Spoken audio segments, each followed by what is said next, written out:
So hello and welcome everyone to our July seminar on the READ series. My name is Anna Manera and I'm a postdoc at the Crawford School working in the Water Justice Hub. I would like to acknowledge that I'm speaking from Nuga Wadja country in the southwest of Western Australia in the city of Perth. And today we have a speaker also from the University of Western Australia, Christine Parfitt. Christine is undertaking her PhD at the University of Western Australia, focusing on behavioural interventions to reduce consumption of single-use plastics. She has spent the last decade working on plastic pollution, both in Australia and Indonesia, founding a charity, Bottle for Bottle, which enables students to access plastic-free drinking water. And I would like to mention too that it's Plastic-Free July, so this seminar is very well timed. So I'll now pass on to Christine. Hi there. Thanks, Anna. Can everyone hear me okay? I've got no headphones. Right. Yeah. Thanks for having me. I was asked to speak a bit more about policy today, so the focus of the talk will be a little bit more about policy, which has been really good looking into it a bit more because just a couple of weeks ago, WA announced a single-use plastic ban, which makes my PhD plan somewhat irrelevant and redundant. So it's given me the opportunity to really look into the policy and some of the stuff we've been doing. And the time has been fantastic because it looks like I will be moving away from behavioural interventions a little bit and into evaluation of the policy, potentially looking at behavioural interventions that could be coupled with it. So yeah, before I start, again, I'd like to acknowledge that we're on Wajak Noongar land and acknowledge the elders, both past and present. Okay, so I'll share my screen now. Hopefully you've got a good enough look at my face, and I'll just get talking. So, right, has that worked? Yep, sweet. Oh, there we go. So it is Plastic-Free July, which is why we chose to speak in July and not August. Plastic-Free July, I actually worked for them for a little while. They're a campaign that grew out of Western Australia, and they're trying to encourage people to choose to refuse single-use plastic. So if you haven't already participated in Plastic-Free July, now's a really good time to get started. And all you have to do is choose one type of plastic that you're going to choose to refuse for the month of July. Some way to start could be refusing bottled water or refusing coffee cups and bringing your own keep cup. So yeah. So today I'm going to be talking a little bit about the background of plastic and recycling, and then some of the policies that we've done, that we've implemented or are in the process of implementing in Australia. So that will be a ban on the export of waste, some plastic bag bans, and then more broad single-use plastic bans. So before I start, I wanted to just say that plastic wasn't always bad. So this is a photograph from a magazine in 1889 showing a stack of billiard balls, so snooker balls, and they were made from elephant tusks. And only 1 in 50 elephant tusks was suitable for use in a billiard ball, and 1 tusk could produce 5 billiard balls. So this shows about 2,000 elephants worth of billiard balls, but remember 1 in 50 elephants was good enough quality to produce billiard balls. So there's a lot of elephants that have been killed to produce billiard balls back in the late 1800s. And it was this company that realised, oh, well, we're running out of elephants, let's put on a big competition to try and create a substance that could replace billiard balls. And that was the birth of celluloid, one of the first plastics, and it did explode on impact. So it wasn't great for billiard ball use, but that is really where the birth of plastic happened. And it wasn't always bad. It was created to stop us killing and making wildlife like turtles and elephants endangered. So there you go. So many of you have probably seen these graphs, but I'll just touch on them briefly.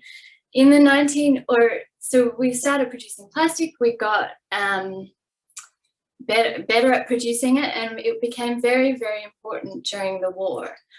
And at the end of the war, all these people who had been producing plastic needed to find a way to sell this product. And so they invented the concept of throwaway living.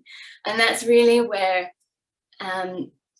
we started using more and more plastic, and the growth in consumption really started increasing.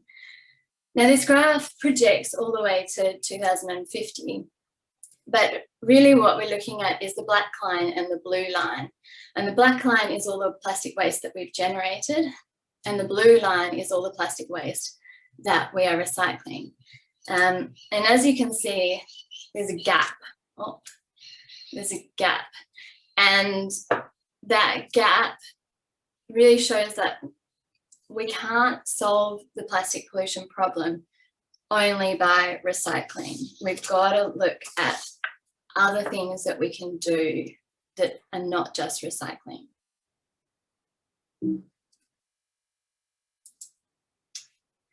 So just a breakdown of where we use the plastic that we generate.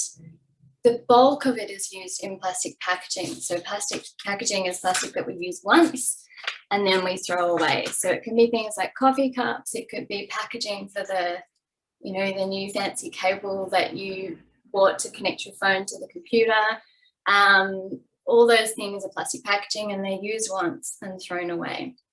And that is the bulk of their use. So if we could reduce the amount of plastic packaging that we're using, we can, have a big impact on the amount of waste that is generated in the plastics industry.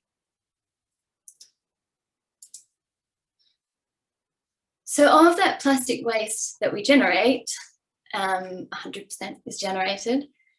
About 30% will find its way into the ocean.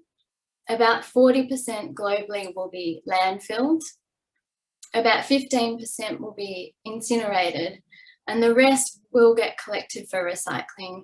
Some of that will be recycled through a process called cascaded recycling, and that is where a plastic water bottle becomes carpet, or a plastic water bottle becomes a t-shirt.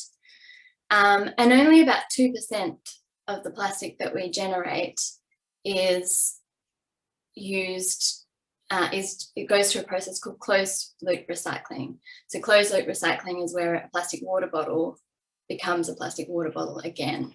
And so basically each time we recycle plastic, usually we are downcycling it and making it worse and worse quality, and eventually it has to be landfilled. So that's one of the other problems with the recycling as it stands.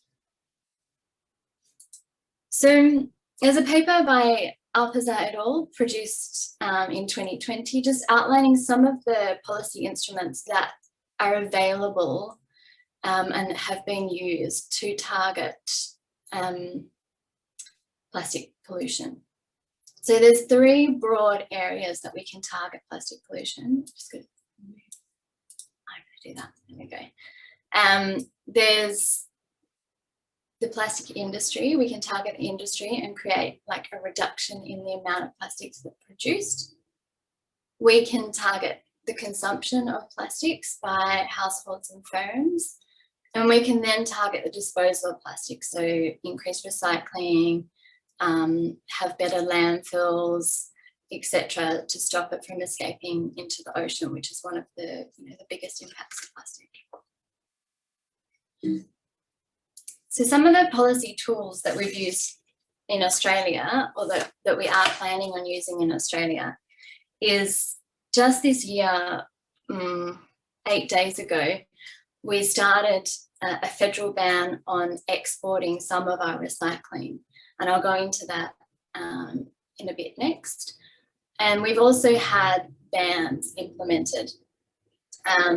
many of the states have implemented single-use plastic bag bans and have gone further to introduce broader single-use plastic bans, and those are coming into effect as we speak. WA is about to bring theirs in starting December this year, which is really, really exciting.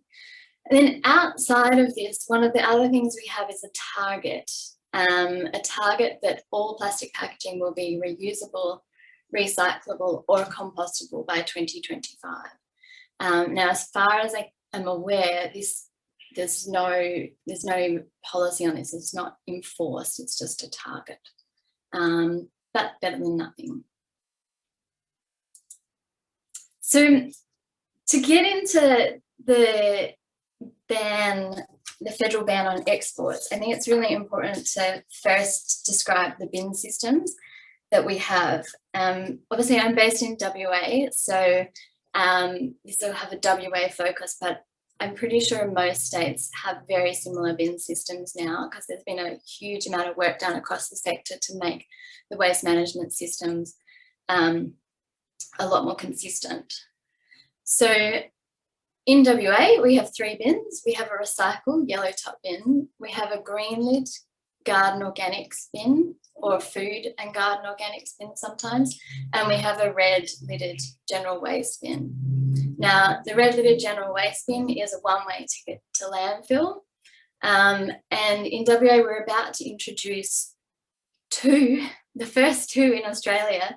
We're going to introduce 2 waste to energy plants, all within like 10 or 20 kilometres of one another, which is really interesting timing, because I'm not sure we generate enough waste to feed 2 waste to energy plants, but that's another discussion. So our red lidded bin is currently going to landfill and will eventually get burnt to produce energy. Our garden organics bin and our food organics bin, that gets composted, and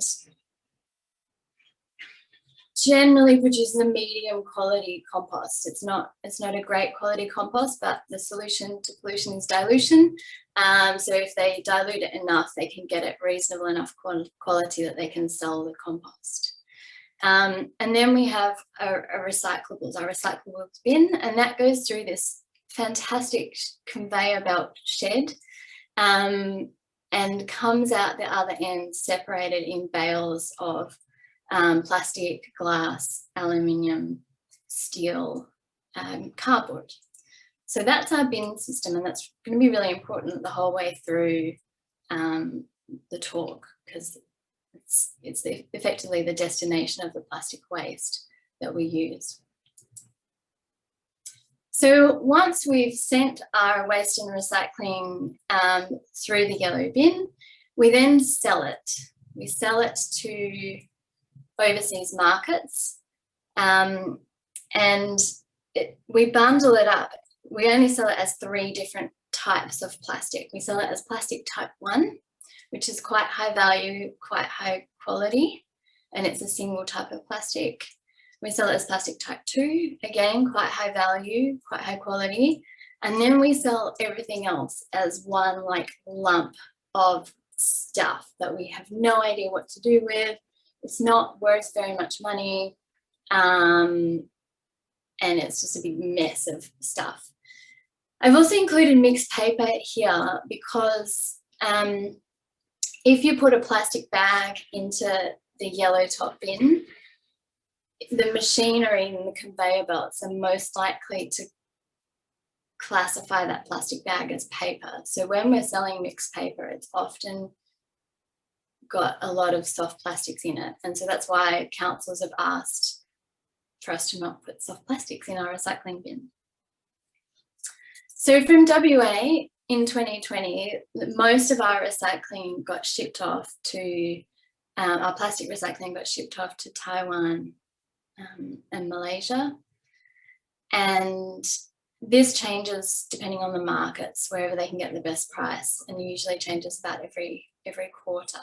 And so this data is from one of our 2 recycling material recovery facilities, so the place with the conveyor belts. This is data from one of 2 of them in WA from February 2020. So what's quite interesting is what we call recycling in Australia. So when we say, oh, stuff's been recycled, what we mean is we sold it. We don't mean it got recycled, we mean we sold it. And this graph here is the amount of plastic we used in Australia each year to 2019. It's all of our data so far. And the amount of stuff that we sold overseas. It also includes some plastic from places that create plastic products. So if they have some offcuts and they recycle them, that's also included in this red bar. So we've got a pretty high figure of about 20% of our plastic is getting recovered for recycling. But I'd say of the stuff that goes through that yellow bin, that number is a lower percentage. But we don't actually have that split out in any of our data that we report to nationally. So then once we've sold it, where does it go? This is a really messy graph from Bishop et al. And they traced the flow of plastic from each country in Europe. So you can see here, plastic from Germany. And this is type 2 plastic, one of the most high value plastics. That went from Germany to China, and then possibly some of it into the ocean. Some of it's incinerated, some of it's landfilled. So even when we're selling that single type high value plastic, some of it is still entering our oceans, and some of it is entering landfills and incineration plants that we don't know what environmental standards they have. So the destination of even the high quality stuff is questionable. Some of it's definitely getting recycled, obviously, but some of it's not. So we have a federal ban on recycling exports coming into play, and that is really, really exciting. It's going to transform the whole system and keep the really icky stuff on shore, which is really great. So starting 8 days ago, that mixed plastic, that stuff that we really don't know what to do with, and even overseas they don't really know what to do with it, that has been banned. It's now being held in Australia. We can't export that overseas anymore. We're also stopping the export of used tyres, and eventually, instead of exporting plastic water bottles and plastic milk bottles, we'll actually be chopping them up, cleaning them, and selling them as as a product of small pelletized type 1 and type 2 plastic. So that will ensure that the plastic that we do export is much more likely to end up actually recycled rather than placed in landfill or potentially finding its way into the ocean. So all pretty exciting stuff. And then much later in the game, we're going to stop export of mixed paper and cardboard. And so that's another place where we're getting plastic leakage into the environment. And so that will be another huge win, I think. Okay. So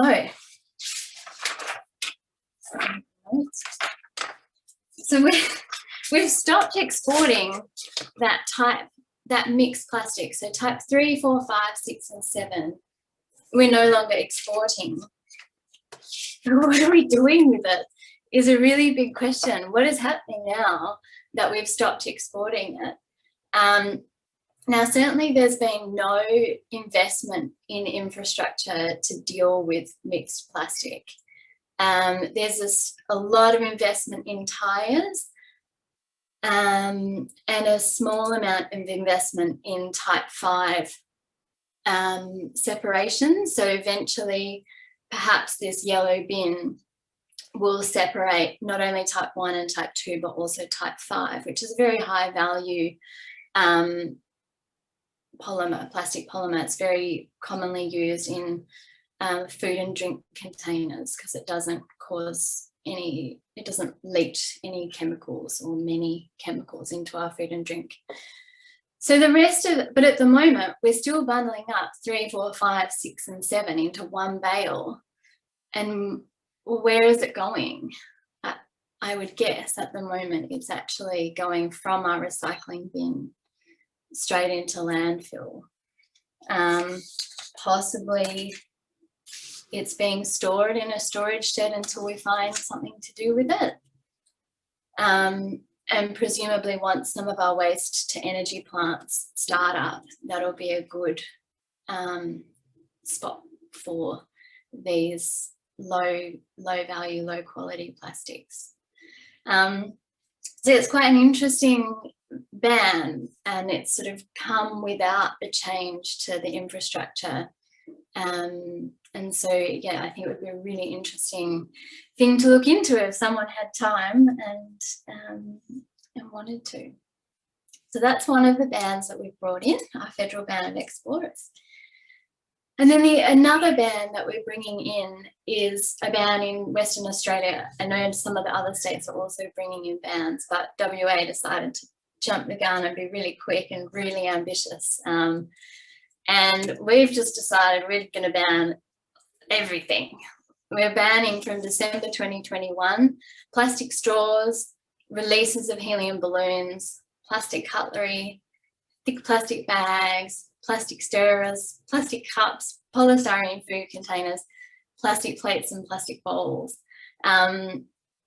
That was announced 2 weeks ago with very little lead-in time. So I think the team are having a fun time trying to work out how they're gonna enforce this. And there is a 6-month. They won't fine anyone for 6 months after the introduction of the ban.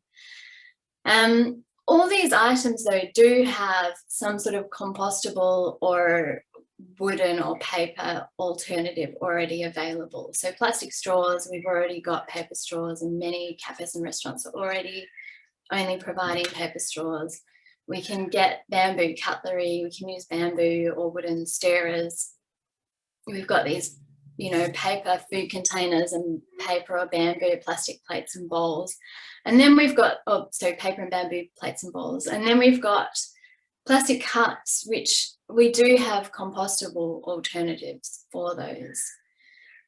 So it should just be a simple switch from a single-use plastic stirrer or cutlery or whatever to some sort of compostable alternative. So maybe it will be really easy and really successful. And then in 2022, we're getting even more ambitious, banning a few more things, and including these oxydegradable plastics, which I'd like to just quickly touch on. We have in Australia a standard for compostable. We have 2 standards for compostable. I'll talk about those in a second.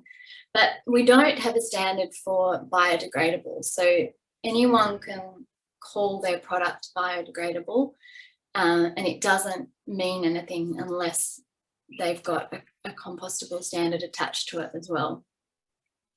And then we also have this thing called oxo-degradable, which is great greenwashing. What it does is it ensures something breaks into smaller and smaller pieces quickly, but it doesn't biodegrade. It doesn't become, you know, carbon and water and oxygen. It will still remain as plastic, just very, very small pieces of plastic. So it usually comes marketed like it's a leaf and like it degrades, but it's actually not biodegradable. It just becomes small pieces. So the compostable standards that we do have are industrial compostable and home compostable. Now, usually these kind of plastic bags that you see with a compostable sign on, often those are home compostable. I wouldn't recommend putting them in your home compost. I tried and it didn't go very well. I ended up with a very stinky mess for a very long time. But technically they can degrade into pieces smaller than 2 millimeters in 6 months' time. So it definitely did that. It just spent the first 4 months fermenting my food and turning it gross. Industrial compost standard requires something to be, it requires the compost to be held at sort of 55, 65 degrees centigrade for a period of 12 weeks. And so if something is certified as industrially compostable, it means that in industrial composting facilities, it will break down in 12 weeks, assuming they are at 55 to 65 degrees Celsius. Obviously, if you litter both these items, particularly the industrially compostable certified compostable items, hopefully the ocean and hopefully the environment is not 55 to 65 degrees centigrade. And so the compostability of these items, or the ability of these items to break down as litter, you know, is pretty much unknown, and very unlikely to break down in those conditions. So the compostable stuff is great. It's great if we make a switch to compostable, but only if it ends up in a system that will compost it. Now, when you're out and about in a public place, usually that would be when you're buying your takeaway coffee or when you're having your takeaway dinner. And usually the only bin available to you is a general waste bin. So, you know, businesses, the potential impacts of this ban are businesses are going to invest and spend more money on compostable items. But in actual fact, the final destination of those items could be landfill or an incineration plant. And compostable items in landfill are potentially likely to break down a bit quicker than standard plastic items, and thus produce more methane than standard plastic items in a landfill. So there's not any research really into whether there's an environmental benefit of putting a compostable plastic in landfill, but yeah, that would be worth studying. Is it actually better if it goes into landfill? If this compostable plastic finds its way into a recycling bin, the machines can confuse it for other types of plastic, and then it can contaminate the recycling streams. So we really don't want this plastic ending up in the recycling system. Additionally, it is type 7, and so it is going to fall into this mixed plastic export ban, which is then probably, at least at the moment, going to send it on a one-way trip to landfill. So finally, what happens if you do put it, you know, if you do the right thing, you take it home and you put it in your green lid bin? Well, first of all, they don't want it. The composting facilities in WA don't want any of the compostable plastics, and councils are asking people not to put compostable plastics in their green lid bin. At the moment, one place will accept some of these compostable plastics from, this is in WA, they will accept these compostable plastics from businesses, but they do a sieving process where they sieve out large plastics at the start of the composting, and then they sieve it out again at the end of the composting. And the stuff that they sieve out is sent to landfill. So until we invest in infrastructure that can compost the compostable plastics, one of the most likely destinations for it is still landfill. And then in fact, having a plastic cup made of type 1 plastic, to put that in a recycle bin, it would then get recycled, is arguably actually a better solution. So there you go. That's all kind of speculative because the bans haven't been introduced or have only just been introduced, so we don't really know what's going to happen. But I just thought I'd end on something that actually has happened. And so in the ACT, someone at ANU actually, Macintosh et al. 2020, they did a really great study assessing the impact of a plastic bag ban introduced in 2011. And I guess the outcomes that they found was that there was a shift. Yes, there was a reduction in the amount of single-use plastic bags used, but in exchange, there was more weight of reusable plastic bags purchased. And so by weight, there was only a very small reduction in the amount of plastic used as a result of the ban. So there was potentially a reduction in the number of bags, but in terms of weight, there was, almost the same amount of weight of plastic bags used. There was an increased community support between 2011 and 2018 for the ban, from 58 to 68%, but they did find the ban was not effective in reducing litter. So they did just have a shift. So just in conclusion, what we found is, or what the one study we have from Australia, is that plastic bag bans have resulted in shift to thicker bags, so people still want the convenience.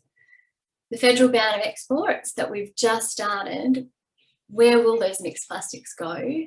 I guess one thing I maybe didn't touch on so much, but one good thing is we do have much better environmental regulation over here. So even if those mixed plastics end up in landfill over here, that is possibly most likely still a better outcome than shipping them overseas, where we have absolutely no control over how they're dealt with, whether the landfill is lined, whether it's near the ocean, whether it's covered, whether the incineration plant has,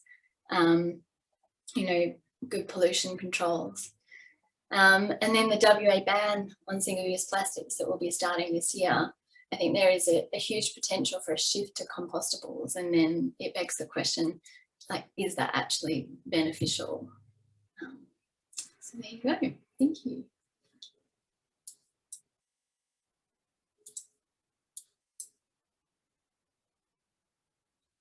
That's me done.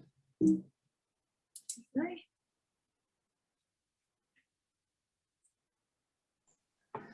Thanks, Christine. That was fascinating. I had so many questions along the way. It's really a critical question nowadays, and we see these policies as you outlined and put in place maybe with the best intentions, but the reality of how people behave and what the infrastructure that's on the ground sometimes doesn't match the needs of those policies. So I'll open the floor to anyone who wants to ask questions. Please feel free to raise your hand virtually or put them in the chat. And yeah, please feel free also to turn your videos on. I know we live in the times of Zoom, but it's still nice to see everyone's faces.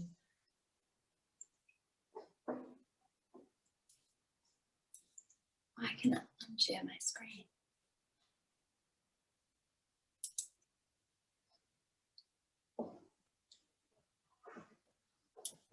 So, well, while everyone else thinks of their questions, I had a question, Christine. What happens with all the flimsy, like the soft plastics? As we're trying to reduce our consumption of plastics, and in WA we have now this scheme where you can get 10 cents recovered for certain type of containers.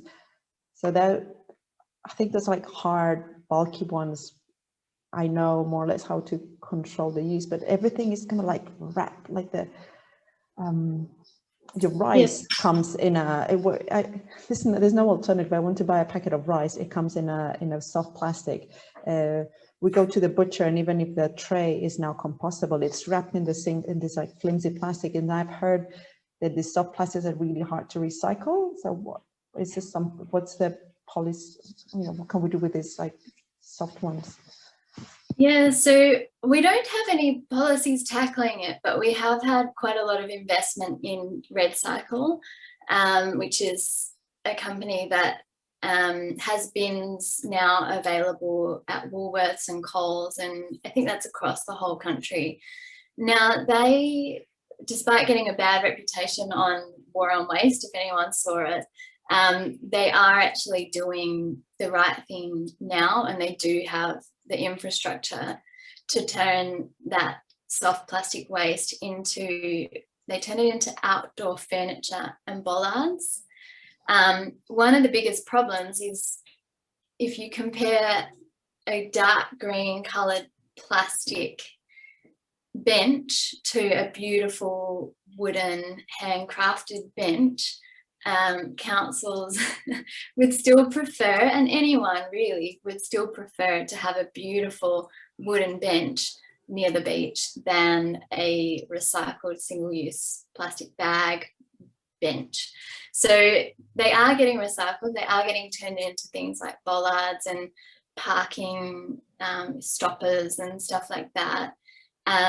So yeah, they are being responsibly recycled, but they need, yeah, the products aren't necessarily products that people want to buy at present. So yeah, that's a tricky one. And certainly if they end up in that yellow top bin, it's really messy because it gets classified as paper. So much better in the red bin or taking it to Redcycle. Yeah, so really landfill or these ugly plastic benches is what they will become. Thanks, Christine. No worries. Any more questions?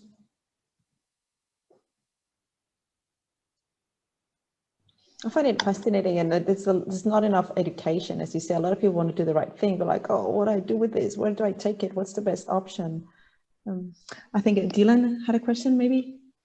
Yeah, this is probably outside of the scope. But when you're talking about compostable or biodegradable plastics, the sense I got was the problem is that they're not actually very biodegradable. They're not actually compostable. Do you know if there's any movement towards designing or producing plastics that would break down more easily? Because it feels like that would solve a lot of the problems we have. Yeah, so there is definitely a lot of research and development that goes into designing plastics that break down more easily. But the system has to match the product, and that seems to be the biggest downfall that just keeps happening, is people create this fantastic, amazing substance, but we don't actually have the system to capture it and use it in a way that it was intended, and so it ends up in a place that it shouldn't be. So if we did invest a bit more in infrastructure to compost these compostable plastics, yeah, they probably would be okay, but that would have to come with huge education campaigns to let the public know where they need to put it after they've used it. And also then they need the bins there in the public places, because these items are being used out and about and disposed of out and about. And certainly, like, councils have worked in a few councils and they're really reluctant to put a recycling bin in a public place because people just don't read it. They just chuck everything in. And so, yeah, how do you get people's behaviour to then match the product into the right system is just a huge question that no one's yet managed to figure out. Yeah, so it's all kind of linked, yeah, and messy. It's really interesting. Kat had another question. Thanks, Dylan, for the question. Oh. I just say, sorry. Yeah, Kat, go ahead. Yeah, I had a question about that. Was it called oxo-degradable? Yeah. Is there somewhere there could be a labelling law around that so it doesn't look so green? I have no idea what the legislation is like. It seems a bit misleading. It's very misleading. And there is currently no labelling law around it. And yes, there definitely should be one. Yeah, I guess you've got the government trying to keep up with all the new marketing strategies that are going into producing these products, and they're just not not quite keeping up. So until you know to look for the standard, that's the only kind of labelling laws that we have are those compostable standards. But I know, like, I was involved in banning straws on Rottnest Island, and I spoke with the manager and told them the oxo-degradable was not an option. You can't have that instead.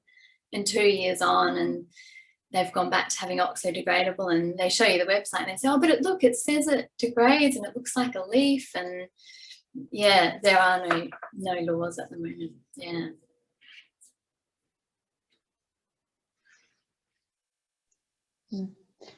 Christine, do you want to talk briefly to the work you did in Indonesia through your charity? Oh yeah, I can. Yeah, so in Indonesia, I have pictures actually. That might be more interesting if I put them back up. But I was living with this wonderful family in West Bali, and they spoke no English, so I had to quickly learn Indonesian. And the students there, they used to go on. They had this environmental club that was half the school, and they used to go on these trips where they would raise money to release baby turtles. They would plant trees. They would do all this composting. They were incredibly active. And they had a very exclusive bird watching club that used to beat university students in bird watching competitions.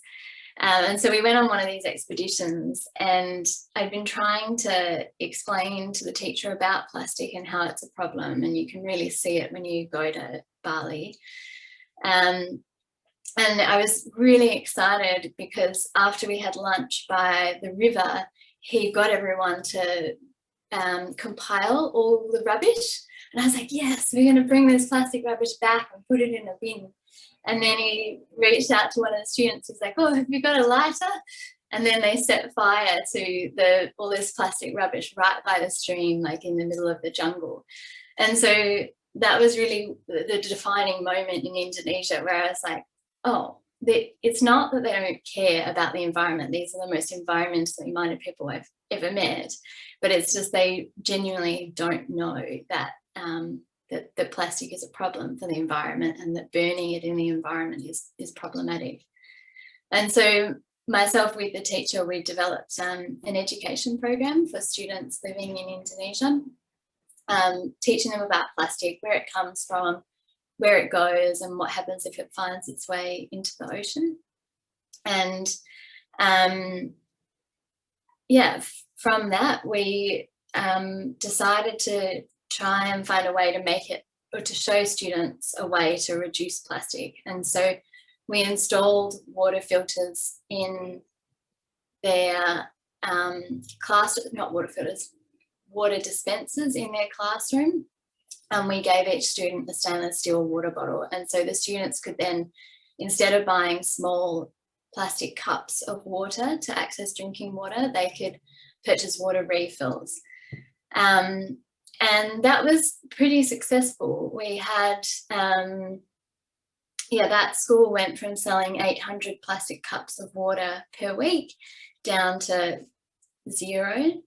And so we started repeating in other schools across Bali, and had pretty good impacts. It depended. We started to learn how to really work with a school. You know, you had to work with the principal, and you had to get all the teachers on board before you started introducing it to the students, because otherwise it could be a bit of a flop. But yeah, we've stopped quite a few million plastic cups from entering Indonesian waste streams, and educated a few thousand students on the impacts of plastic and what happens to it when it goes into the ocean. So that's bottle for bottle. COVID has closed schools in Indonesia, so we're currently very much on hold, but we are looking to create more of an online curriculum. The challenge there is the technology. A lot of the teachers are teaching their students over text, over SMS. So having access to videos that you create online may or may not work. So we're just looking into, yeah, how we can turn it online but still make it accessible for, you know, families that only have one mobile phone between the whole family. So yeah, it's going to be an interesting challenge coming up over the next few months. Yeah. Thanks, Christine. That was fascinating. No worries at all.